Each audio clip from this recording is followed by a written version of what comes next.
So you've committed. You've decided you're going to write your novel. Now what?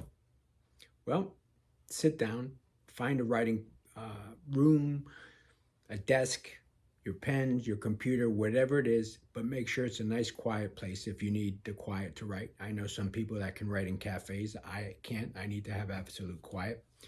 But find an area where you're not going to be disturbed. Shut your telephone off. Make sure that your computer doesn't have access to the internet. Anything that's going to distract you is something that you don't want to have, right? So once you sit down to write, start thinking about the trouble that your character, your hero, whoever that is going to face. Think about that, because that's going to be what drives the novel. So if you have a good character, your character can be anything. It can be death, anything you choose to have as your hero. That can be your character, your protagonist, the main person that the reader is going to follow, right? And in order to find characters, in order to understand what good novels are, in order to understand the character arcs, meaning how your character changes from the beginning of the novel to the end, you have to be a voracious reader. You have to read constantly, and you have to read like a writer. You have to see what tricks the writers that you admire use. How do they build dialogue? How do they create compelling scenes? How do they, drive plot, for instance? You have to analyze it as you would anything that you want to be fantastic at or great at. You have to understand how the writer crafts the things that they do. One way that you might be able to do this is just copy paragraphs from your favorite novels, copy scenes, copy dialogue. Look at and understand how your favorite novelists write dialogue. Notice the dialogue tags. So mostly you're going to have he said and she said as the dialogue tags. You don't want to have adverbs, for instance, in your novels.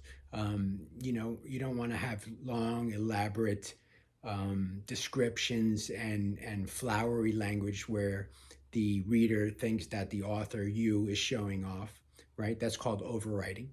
And you want to pace your novel in a way that your reader, whoever that your ideal reader may be, is going to enjoy the book.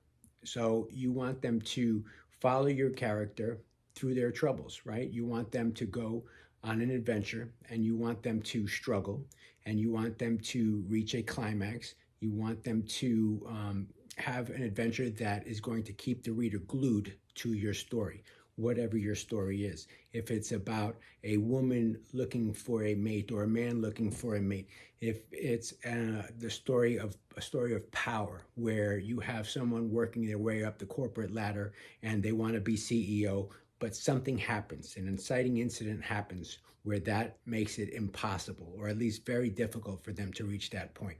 That's when the trouble begins. That's when the good action starts to happen, and where we have our characters go in scene arguing with each other, or perhaps talking past each other, which is so oftentimes more interesting than people actually arguing with each other directly, right? You have to build these things over time, and then you have to edit them and massage them to see what works best for your characters.